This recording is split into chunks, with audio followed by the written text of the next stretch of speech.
বিচ্ছেদের প্রায় ২.৫ বছর পর প্রাক্তন ভালোবাসার পুরুষটিকে দেখে থমকে গেল মোহ। তাও তার পাশে অন্য এক নারী সহ। এভাবে হুট করে অপ্রত্যাশিত মানুষটিকে দেখে ঘাবড়ে গেল সে। বন্ধুদের দিকে কটমট চোখে যায়। তারা বলেছিল লোকটি দেশের বাইরে, তো এখন এখানে কিভাবে উপস্থিত হলো। জামা খামচে ধরে রাগ সংবরণ করার চেষ্টা করছে মোহ, পারছে আর কই। ভার্সিটি গণ্ডি পেরোনোর পরপরই বন্ধুমহল এক প্রকার ছিন্ন ভিন্ন হয়ে গিয়েছে। সংস্পর্শ থাকলেও তেমন আহামরি যোগাযোগ ছিল না কারোর সাথেই। তাই এই ছোট্ট একটা ট্যুরের ব্যবস্থা করেছিল সকলে মিলে। গন্তব্য কক্সবাজার। মোহর ইচ্ছে হলো সবার সাথে মিলে পুরনো দিনগুলো স্মৃতিচারণ করা। তাই তো সে নাকচ করতে পারেনি, কিন্তু এখানে এসে যেন তার মন মস্তিষ্ক সব বিষাদে ছেয়ে গেল। সময়টা ছিল আরো ৬ বছর আগের। ভার্সিটিতে পা রাখার পরই একদম অপ্রত্যাশিতভাবে র্যাগিং এর শিকার হয়েছিল মোহ। ভীতু মোহ সেদিন বাচ্চাদের মতো কেঁদেছিল। এদিকে র্যাগ দিতে এসে ছেলে মেয়েগুলো ভ্যাবাচ্যাকা খেয়ে হতভম্ব নজরে তাকিয়ে দেখছিল। কিছু করার আগেই, এমনকি কিছু বলার আগেই সে এমন ভ্যাবা করে কেঁদেছিল। ভার্সিটি সিনিয়র ব্যাচের র্যাগিং দেওয়ার গ্যাংয়ের গোড়া ছিল রাবিব ইয়াসিন। সুদর্শন আর বাবার রাজনীতির জেরে ভার্সিটিতে তার এবং তার বন্ধু মহলের বেশ নামডাক ছিল। মোহকে কাঁদতে দেখে এক প্রকার হোঁচট খেয়েছিল সে জীবনে প্রথম। প্রেমের হোঁচট কাটাতে চেয়েছিল, পারেনি। এখন মোহর স্মৃতিতে ভাসে সেই সব দিনগুলো, যখন বিহায়া প্রেমিকের মতো নিজের প্রেম প্রকাশ করতে চাইতো, যা বরাবরই রাবিবের চরিত্রের বিপরীত। কথায় আছে না, গম্ভীর মানুষেরা প্রেম প্রকাশে অদক্ষ হয়, ঠিক তেমনটাই ঘটতো রাবিবের ক্ষেত্রে। মোহর কাছে আসলেই আমতা আমতা করতো। মোহ তার কথা না শুনলে অনুনয়ের বদলে ধমকাতো। আবার টলমলে চোখে মোহকে দেখে হাত ধরে নরম স্বরে বলতো, সরি মোহরানী, আর হবে না। কান ধরবো নাকি? দীর্ঘ এক সময় পর মোহ নিজেও নিজের দুর্বলতাকে বুঝতে পারে। সেও সম্মতি জানায়। শুরু হয় তাদের খুনসুটিময় দিনগুলো। রাবিবের আহ্লাদে আরও চঞ্চল হয়ে ওঠে মোহর মন। এরপর তো রাবিবের বন্ধুদেরকেও ছাড়েনি মোহ। বেঞ্চের উপর বসে সবগুলোকে শাসিয়েছিল সে র্যাগিং এর জন্য। রাবিব কেবল দরজায় হেলান দিয়ে দাঁড়িয়ে দেখেছিল মোহর কাণ্ড কারখানা। এদিকে চোখে পড়েনি বন্ধুদের অসহায় নজরে বলা, ছেড়ে দে মা, কেঁদে বাঁচি। এভাবে অপ্রকাশিত প্রেম চলতে থাকে প্রায় ৬ মাস। কখনো চিঠি পাঠানো, নানান দিনে নানান রঙের ফুল পাঠানো চালাবেলাতে দিয়ে। রাত বিরে তার বাড়ির নিচের ল্যাম্পপোস্টের সাথে হেলান দিয়ে দাঁড়িয়ে দাঁড়িয়ে ফোনে কথা চলতো। চোখে চোখে বিনিময় হতো কত শত অভিযোগ, অভিমান, প্রেম, ভালোবাসা। দুজনে ছিল দুজনের প্রতি তীব্র অধিকারবোধ। এদিকে ভার্সিটিতে তুমুল গঞ্জন। ভার্সিটির জুনিয়র এক মেয়ের সাথে প্রেমে মজেছে ভার্সিটির সিনিয়র ব্যাচের ব্যাড বয়। নানান দিন মোহর কানে ভেসে আসতো নানান কথা। কারো কারো ঈর্ষা, কারো কারো শুভকামনা। তার এসব শুনে কখনো মজা লাগতো, তো কখনো কারো তিক্ত কথায় মন বিষিয়ে যেত। একদিন মাত্রাতিরিক্ত বাজে রকমের হয়রানির শিকার হয় মোহ। অশ্লীল আর বাজে মন্তব্য বাকি রাখেনি এরা। সেদিন খুব কেঁদেছিল মোহ। হন্তদন্ত পায়ে ছুটেছিল রাবিবের আড্ডাস্থলে। অস্থির পায়ে এগিয়ে সব বন্ধুদের মাঝে রাবিবের কলার টেনে তুলে দাঁড় করিয়েছিল। আপনার জন্য প্রতিনিয়ত আমায় হয়রানির শিকার হতে হয়, কেন বলতে পারেন? আদেও আমি কে বলতে পারেন সেটা? এই সম্পর্কের নাম কি বলতে পারেন?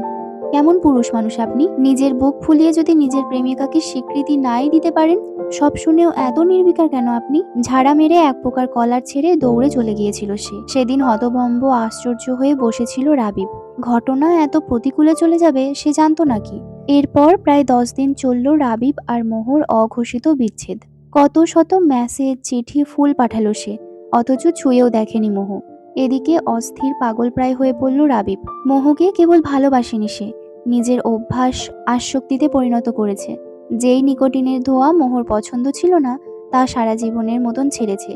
রাস্তার ধারে বসে বন্ধুদের সাথে আড্ডা দেওয়া ছেড়েছে সে। এরপর মোহকে পেয়েছে, ভালোবাসায় অভ্যাসে পরিণত করে তুলেছে তাকে। এক রাতে ঘুমানোর আগে মোহ শেষ মেসেজ দেখেছিল রাবিবের কাছ থেকে। তুমি আমার নিকোটিনের চেয়েও তীব্র বেসামাল আসক্তি মোহ। তোমার শূন্যতা নিকোটিনের অনুপস্থিতির থেকে বেশি পোড়ায় আমায়। Come back to me please Mohrani. এর পরদিন ভার্সিটি গেলে সবার অদ্ভুত চাহনি আর ফিসফিসিয়ে বলা অনেক কথা কানে আসে মোহর। নির্বিকারভাবে দুটো ক্লাস শেষে কেউ এসে ডেকে নিয়ে যায় মাঠে। না আসতে চাইলেও এক প্রকার জোর করে বিরক্তির সহিত মাঠে আসে। শূন্য মাঠে হঠাৎ শত মানুষের ভিড় জমে যায়। এদিকে ছেলে মেয়ে দুটো যে তাকে নিয়ে এসেছিল তাদের হারিয়ে ফেলে সে। তীব্র রোদে চোখ মুখ কুঁচকে দাঁড়িয়ে থাকে কিছুক্ষণ। কানে আসে সকলের হইচই। গো রাবিব গো, ইউ ক্যান ডু ইট। চোখ মেলে তাকিয়ে থমকায় মোহ। হাঁটু গেড়ে সামনে বসে থাকা রাবিবকে দেখে বিস্ময় ঘিরে ধরে। রাবিবের অবস্থা করুণ, তা দেখেই আন্দাজ করতে পারে সে। এদিকে বেশ কিছুক্ষণ শ্বাস নিয়ে জিভ দিয়ে ঠোঁট ভিজিয়ে নেয় রাবিব। আশেপাশে নীরবতা, মোহও নির্বিকার।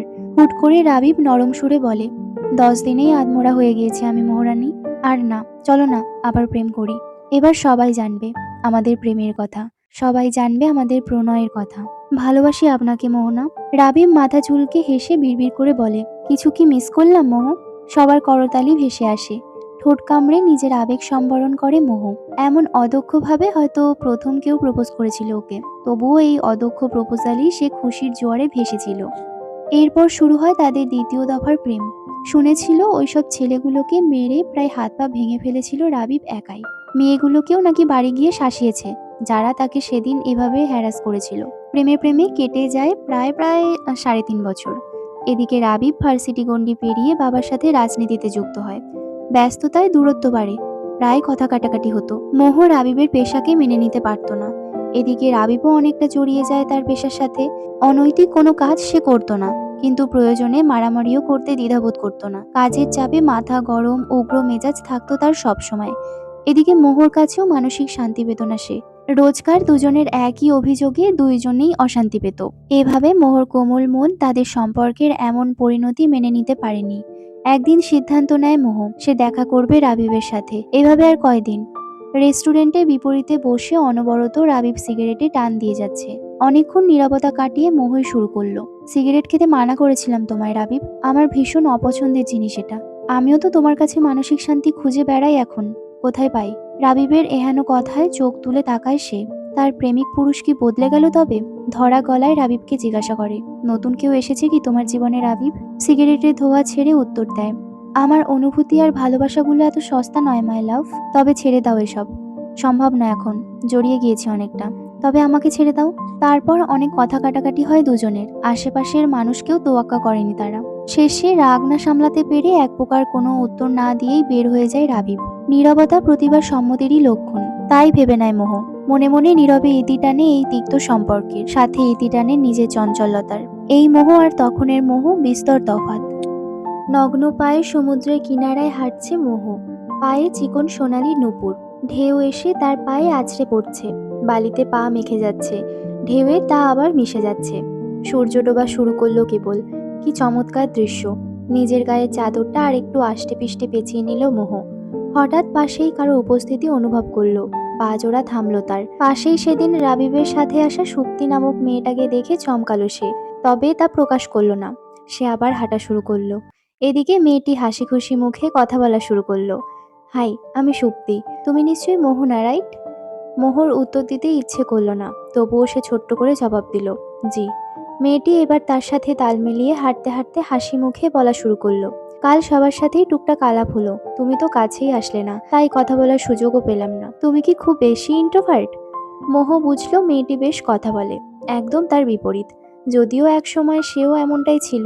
মেয়েটি এবার উদাস গলায় আকাশের দিকে চেয়ে বলল, জানো, আমি কত আসতে চেয়েছিলাম কক্সবাজার, আমার সমুদ্র ভীষণ প্রিয়, কিন্তু আমার হাজবেন্ড কখনোই আসতে দেয়নি আমাকে। বুঝোই তো, একটু বেশি ভয় পায় তার বউকে নিয়ে। তবে অবশেষে আসতেই পারলাম। শেষ কথাটা বলতেই মেয়েটি হেসে দিল। এদিকে মোহ ঠোঁট কামড়ে ধরল, তাহলে কি এই মেয়েটি রাবিবের স্ত্রী? বিয়েও করে নিয়েছে সে? ব্যথিত হয়ে উঠল তার মন। আশেপাশে তাকিয়ে বুঝতে পারল সে চোখে ঝাপসা দেখছে, গড়িয়ে পড়বে বোধহয় এক্ষুনি তার কষ্টগুলো গালবে। এতদিন ব্যস্ততায় নিজেকে সবসময় নিজের আবেগগুলো থেকে দূরে রাখার চেষ্টা করত। শত হোক, রাবিব তার ভালোবাসার মানুষ ছিল, এখনো আছে বোধহয়, তবে সবসময় প্রকাশ করতে হবে তা তো নয়। মোহর ইচ্ছে হলো এক্ষুনি ওদের সবাইকে ফেলে চলে যেতে অজানা গন্তব্যে। মেয়েটির হালকা ধাক্কায় সম্মতি ফিরল তার। অন্যদিকে ঘুরে চোখ মুখ স্বাভাবিক করে, কি হলো বলো তো, কোথায় হারিয়ে গেলে? আমি কি তোমায় বিরক্ত করছি? মোহর না সূচক মাথা নাড়ল। মেয়েটি এবার মোহর দিকে চেয়ে বলল, রাবিব ভাইও একদম তোমার মতো, জানো, খুব চুপচাপ থাকে, প্রয়োজন ছাড়া তেমন কথাই বলে না। মোহ ওহ বলল কেবল, পুরো কথাটার মানে বুঝতে পেরে চকিতে নয়নে তাকালো শক্তির দিকে। ভাই? হ্যাঁ, আসলে রাবিব ভাই তো আমার 2 বছরের বড়। জানো, ভাইয়া ভীষণ ভালো, শাওনের বিপদে আপদে সব সময় বড় ভাইয়ের মতন পাশে থেকেছে। কিন্তু সে যে কেন এত উদাসীন নিজের ব্যাপারে, বুঝি না। শাওনকে? লাজুক হেসে সুপ্তি বলে, আমার স্বামী। বিস্ময়ে চোখ বড় হয়ে এলো মোহর। বিস্ময় কাটিয়ে প্রশ্ন করে, তাহলে তুমি তোমার স্বামীকে রেখে ওনার সাথে আসলে কেন?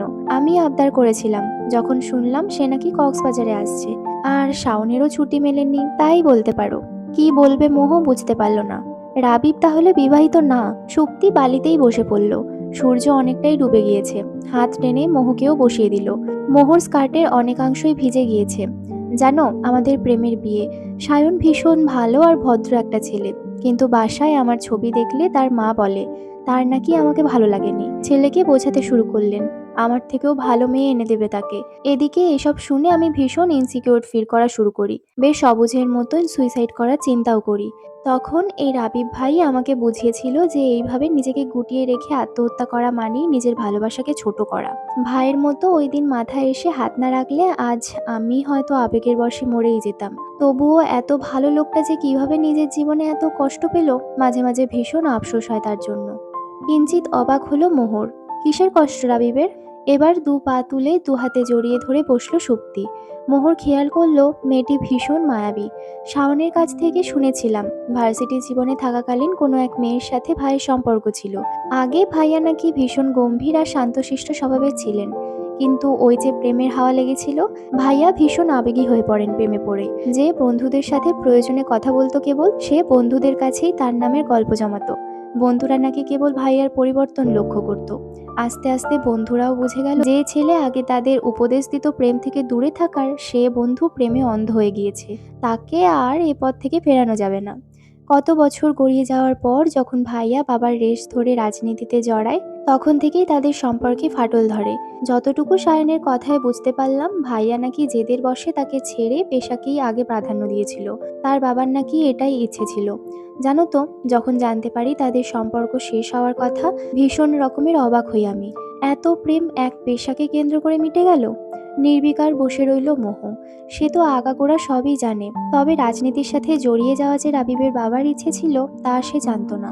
ভাইয়া নাকি এরপর ভীষণ ভেঙে পড়ে। জেদের বশে জড়িয়ে গেলেও তাদের বিচ্ছেদের পর নাকি আর কাজে মন বসাতে পারতো না। অকারণে মারামারিতে জড়িয়ে যেত। তার সাথে নাকি তেমনভাবে আর যোগাযোগ করার সুযোগই পায়নি। সে নাকি শহর ছেড়েছিল তার জন্য। আস্তে আস্তে এতই পাগল হয়ে যায় যে অধিক মাত্রায় নেশাতেও জড়িয়ে গিয়েছিল। শরীরের অবনতি ঘটতে শুরু করে।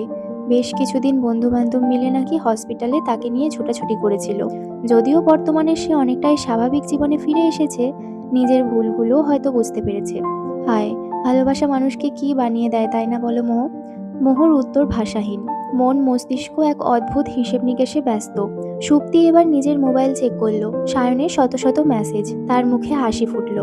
মোহ আর চোখে দেখতে পেল সুপ্তি স্ক্রিনে জলজল করা এক সুখী দম্পতির হাস্যোজ্জ্বল ছবি। ফোনটি রেখে এবার তৃপ্তির হাসি ঝুলিয়ে সুপ্তি বলতে শুরু করে, তবে রাবিব ভাইয়ের মাঝে সেই কবেই পরিবর্তন আসা শুরু করেছে।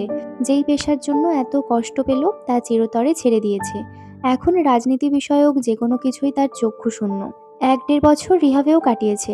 নিজেকে সর্বোচ্চ দিয়ে পরিবর্তন করার চেষ্টা করছে, জানো তো। শুধু আমার মনে একটাই ক্ষোভ, মেয়েটা এত কিছুর পরও ফিরল না। নিষ্ঠুর প্রেমিকা সে। সূর্য অনেক আগেই ডুবেছে। সবাই ডাকাডাকি করছে তাদের রিসোর্টে ফেরার জন্য। অন্ধকার নেমে এসেছে প্রায়। অন্ধকারে ঠিকভাবে দেখতে পেল না শক্তি মোহকে। হয়তো কেবল চোখে পড়ল তার চাঁদের আলোতে জলজল করা চোখের পানিগুলো। তাদের বিচ্ছেদের পর ভার্সিটি গণ্ডি পেরিয়ে চাকরির জন্য অনেক জায়গায় চেষ্টা করে মোহ।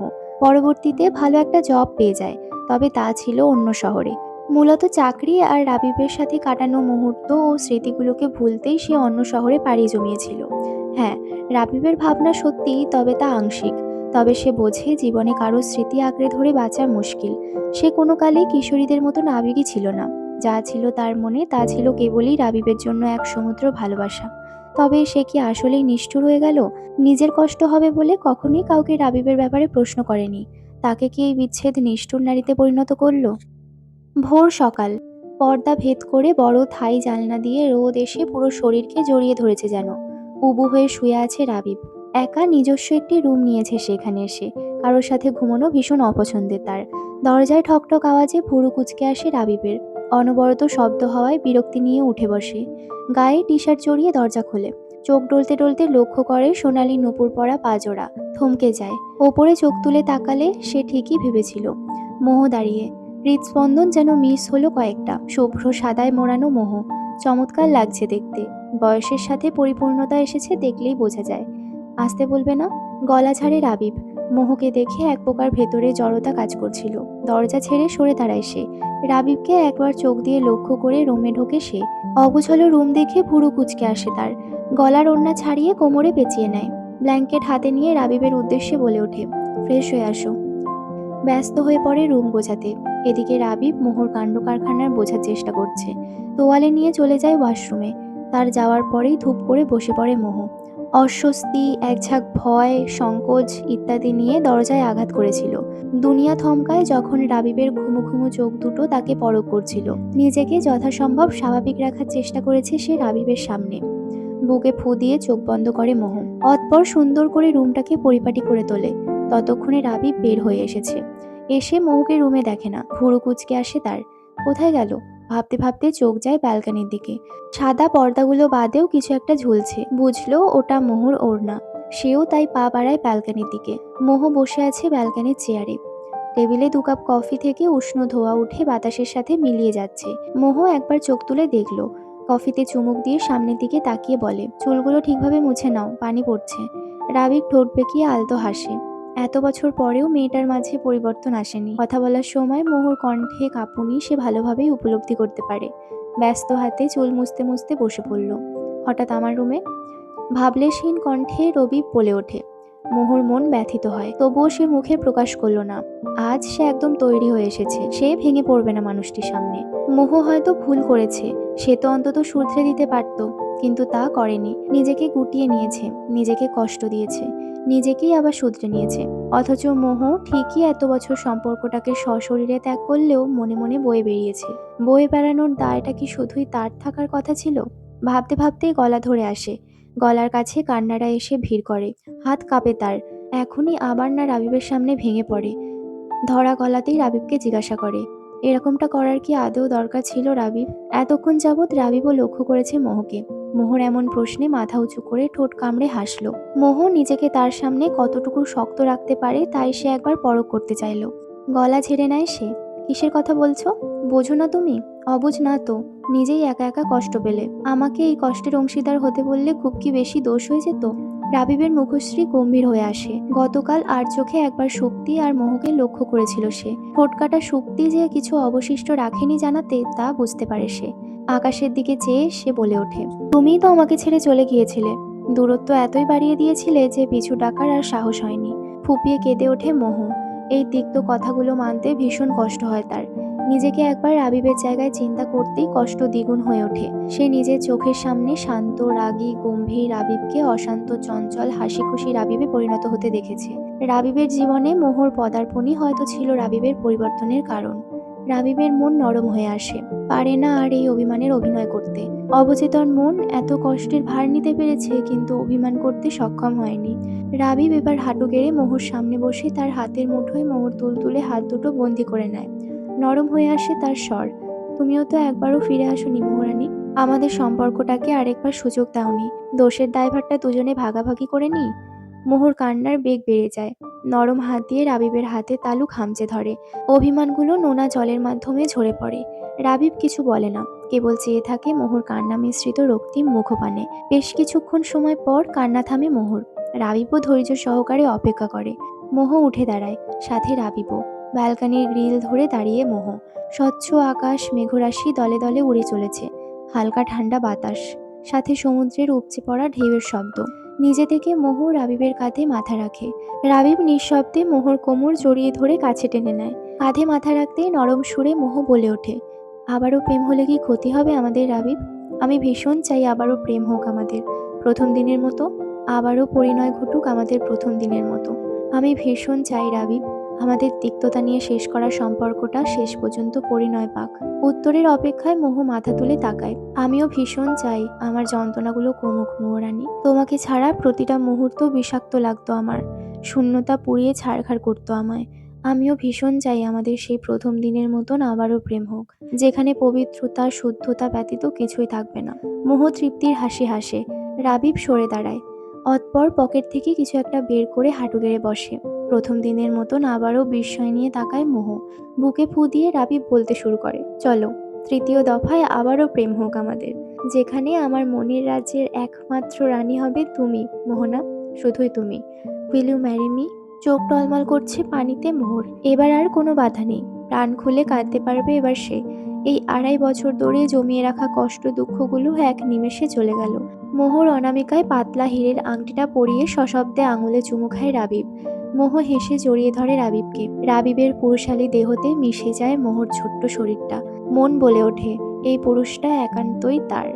মোহর কানের লতিতে শব্দ করে চুমু খায় রাবিব। ফিসফিসিয়ে কানের কাছে বলে ওঠে, কোনো কিছু কি মিস হয়ে গেল মোহরানী? মোহ চোখের পানি নিয়েই হেসে দেয়। নিচ থেকে করতালির শব্দ ভেসে আসে। চকিত নয়নে রাবিব মোহ দুজনেই নিচে তাকায়। বন্ধু বান্ধব সবাই হাসি মুখে করতালি দিচ্ছে। রাবিবের এক বন্ধু চেঁচিয়ে বলে ওঠে, ইরে মামা, তুই তো বললি প্রপোজ করবি কেবল, এদিকে ডিরেক্ট বিয়ের প্রপোজাল! তলে তলে এত দূর! মোহ অবাক চোখে তাকায় রাবিবের দিকে। তার তাকানোর মানে হয়তো বুঝতে পারে রাবিব। মাথা চুলকে বলে, জানোই তো এসবে আমি কাঁচা, তাই আর কি। তার মানে এখানে আসা, আমাদের দেখা হওয়া, আমাদের সবকিছু প্রি প্ল্যান ছিল? তুমি জানতে আমি নিজে থেকে আসবো তোমার কাছে? রাবিব ঠোঁট চেপে ধরে হ্যাঁ সূচক মাথা নাড়ায়। মোহ কি বলবে ভেবে পায় না। আস্তে করে রাবিবের বুকে বাড়ি মারে। সকলে নিজে হাসি মুখে তাদের ছবি তুলছে। সকলে তাদের মিলনে খুব খুশি, কেননা তাদের সুখ দুঃখের সাক্ষী তো এই মানুষগুলোই ছিল। এদিকে বিস্ময় নিয়ে এতক্ষণ সব দেখলো শক্তি। তার মনে পড়ে যায় মোহকে বলা কথা, মেয়েটা বড্ড নিষ্ঠুর। আসলে কি মোহ নিষ্ঠুর ছিল? সমাপ্ত। বিচ্ছেদ হোক, শতবার বিচ্ছেদ হোক, তবুও আবারও প্রেম হোক। কি বলো, তাই তো? যাই হোক, এই গল্পটা এখানেই সমাপ্ত হলো। কেমন লাগলো গল্পটা সেটা আমাকে অবশ্যই কমেন্ট করে জানাবে। Bye bye.